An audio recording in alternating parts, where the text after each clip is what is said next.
how to make your own SMART goals. Let's get started. A SMART goal is a goal that is specific, measurable, achievable, relevant, and time-bound. A SMART goal can be behavioral, academic, or social. SMART is a helpful acronym for setting these types of goals, but you don't necessarily have to go through the letters in order. In fact, it can be helpful when brainstorming to start with the S and the T. A specific goal is one that is well-defined and focused. One way to decide if a goal is specific is to ask yourself, can I describe what I want to accomplish in one phrase or sentence? A time-bound goal has a target date to bring it into focus. Here you want to ask yourself, how much time will it take me to reach this goal? A goal that is relevant to you is one that positively influences your life as a unique individual.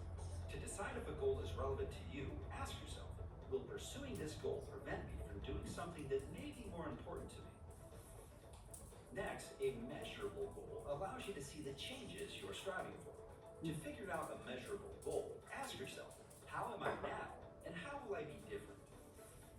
Lastly, an achievable goal is one that is realistic and worth the energy, effort, and change required to achieve it. Consider if your goal fits these parameters by asking, what is my motivation for achieving this goal? Like we said in the beginning, anyone can set a goal, but using the SMART approach for your goals will make your objectives much easier to achieve.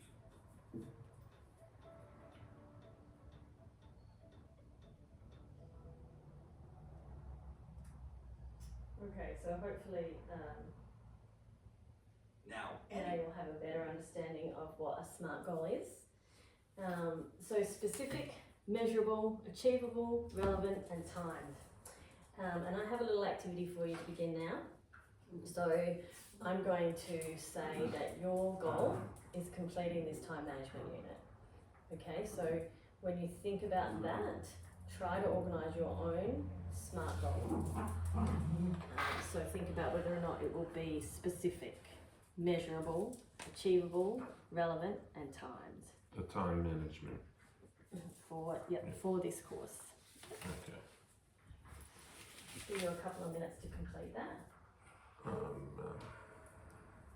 So specific.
Just let me know if you have any questions, just feel free to ask, okay? Thank you.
Yeah, I think I got it. Okay, great. Let's have a look. Oh, good job, Sharon. Well done. No worries.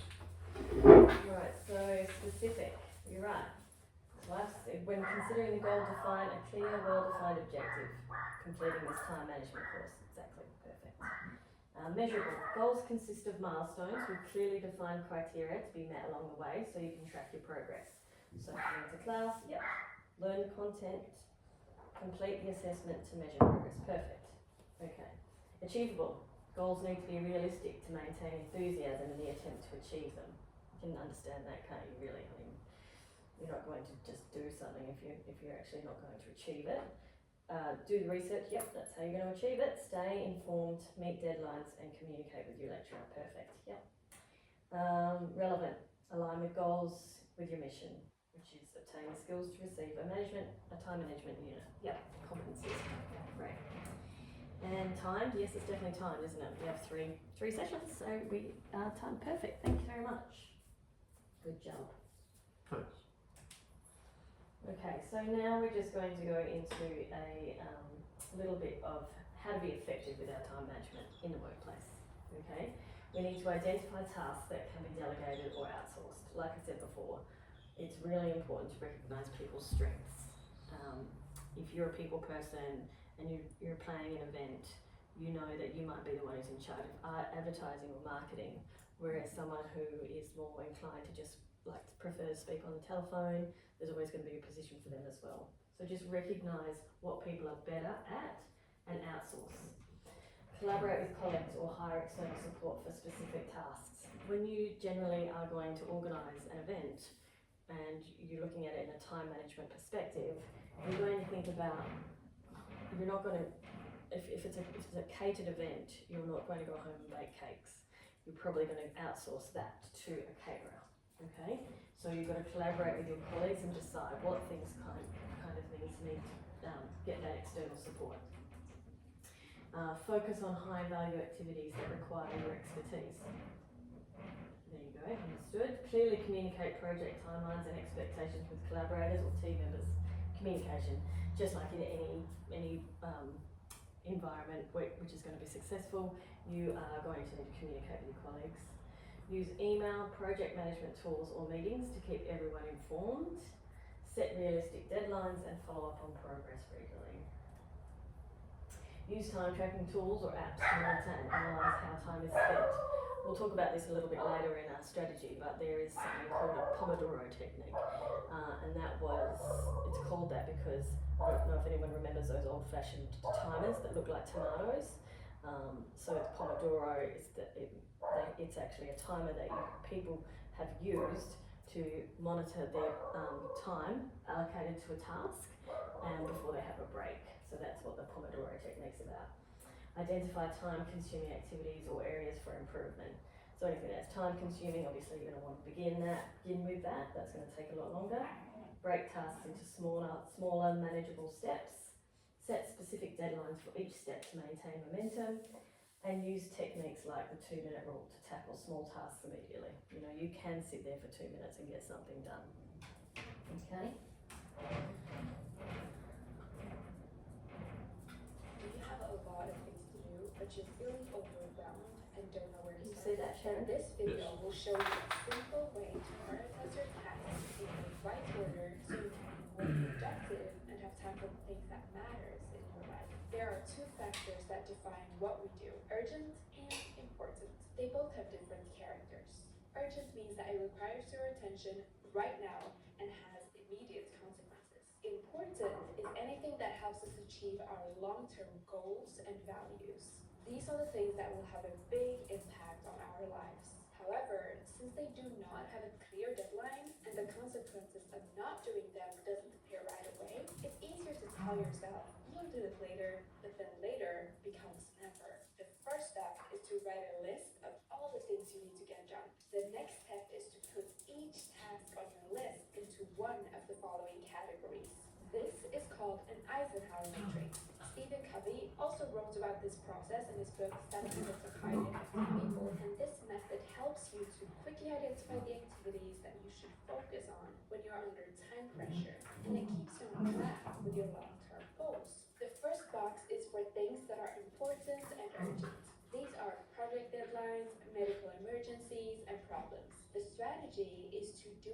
first and do it now. The second box is about what's important and not urgent, such as your health, relationships, and dreams. It's about preventing and planning for the future. The action step is to schedule it and decide when to do it as soon as possible. The third box has urgent and not important activities. These are interruptions, random phone calls, texts, unimportant emails you get, and they often involve the priorities of other people. The strategy is to reschedule or delegate by asking someone else to do it. The fourth box is not urgent and not important. It's watching TV, checking social media, and other time wasters. Even if they're tempting because they require less effort, decide to do it later or avoid it completely. Let me ask you a question. Do you act or react? In order to act, you need to 100% know what's important, what results you're aiming for. If you don't have that, you will get into a reactive mode where you let the urgent, unimportant things direct your actions and thoughts. Once you know your priorities, organize your life around them. Your actions reflect your priorities, and in order to say yes to them, you have to be willing to say no to something else. We all have 24 hours. You always have time to do what you believe is important. It's about respecting your time, and setting your priorities right is a great way to start. Thank you for watching, and I'll talk to you next time. Oh, she got a little preachy at the end there, didn't she? Mhm. So that explains the Eisenhower matrix. So basically just setting things up into 4 quadrants and looking at what's important, what's not important, etc. So I have given you a template there of an Eisenhower matrix, and on this next slide you're going to see what some tasks that need to be done for a home open, which I'm sure you have dealt with at Develop Property. So your boss has asked you to organise a home open. Using the Eisenhower strategy, complete the following with the timeline from 9 AM Monday morning and the home open on Thursday 4 PM. So there's a list, as you'll see on your task sheet, of tasks that need to be done, completed, before the 9 AM Monday morning the home open. So advertising and marketing, one of the tasks. Buy tea and coffee and biscuits that you'll have at the home open. Answer personal emails from child's teacher. Now that doesn't have anything to do with the home open, but you can still put it into your Eisenhower matrix. Email purchaser contacts on your database, follow up with attendees, buy mum a jumper for Christmas, clean and declutter house, communicate with rental tenant, create table for attendees for details, and request feedback from supervisor. So as you can see, you've got urgent, not urgent, important, do it now, not important, and do it later. Okay? There, yeah. Yep. Cool. I'll write them in. You could definitely, if you'd like to do that. That'd be great. Thanks.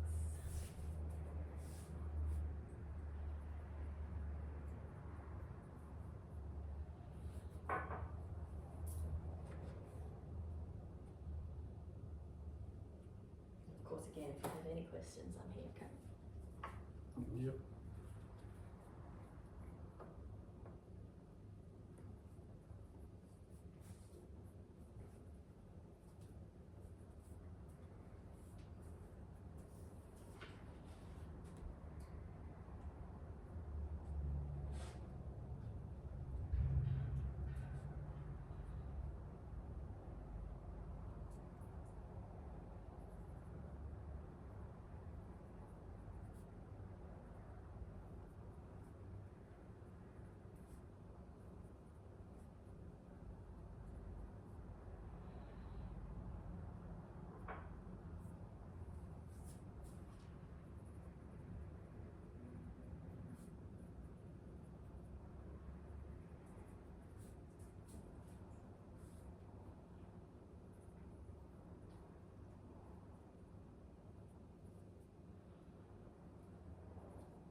That's great.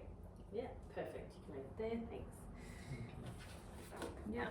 Request feedback from supervisor. Yeah. Good job. Nice. Excellent. Good job. All right. That's fantastic. So as you can see, that's just another strategy that you can use for time management.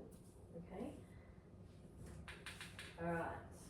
Now, I just want this to be a good reminder to us all that we do all this for our company because we are good employees. But there is another reason why time management and using these strategies is important, and that is the benefits for our own mental health. Okay?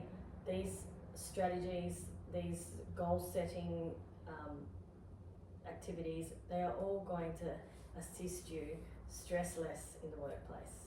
Okay, being organised is proven that you get more productivity out of your business, but also you're happier as an employee. Okay, so they're not just the benefits to doing all these strategies, just not for developed property, they're also for us. So clarity and focus. Clear alignment helps individuals prioritise tasks and stay focused on what matters most. Motivation and engagement. Knowing how their work contributes to larger objectives motivates individuals and fosters a sense of purpose. I think that's really true for everyone. Efficiency and effectiveness. Aligned goals lead to optimised resource allocation and improved outcomes. And organisational success. When individual efforts align with organisational goals, it enhances the overall success of the organisation and your own personal and professional growth. So you stress less at work, you increase productivity, and you never know, you could work your way up the ladder at work and look for promotions. You know, it's the results once you start using these strategies will speak for themselves. Okay, so just a couple of other time managed strategies that you can look up in your own time. I won't go into it too much here, but the Pomodoro technique, which is the one I was talking to you about before, using a timer to break your day into 25-minute work sessions separated by 5-minute blocks. Also give yourself a little treat in that 5 minutes. You know, make sure there's a cookie and a cup of tea waiting for you. Prioritise. Identify your priorities and schedule your actions around them. The Eisenhower matrix, which is what we just did. Organise tasks into 4 boxes: important and urgent, important but not urgent, urgent but not important, and not important but not urgent. Plan for breaks. Like I said, make sure you're having those breaks. Your reward for getting your work done. It's motivating. And time block. Divide your day into blocks of time and assign tasks to each block. When you think about that, you've been doing that since you were in kindergarten. Our whole lives are spent chunking our activities and tasks into before recess or after lunch. You know, we do it in school, we do it at university, we go from numeracy to literacy to HASS to science. It's in our DNA, we all need to chunk our days and feel success. So it's just continuing that into the workplace. Okay, did you have any questions, Sharon? No, I didn't. Thank you. That was very good. Right, well thanks for coming. And the next session will be session 3. And I think that's at 8:30 tomorrow morning. So we'll see you then. Okay.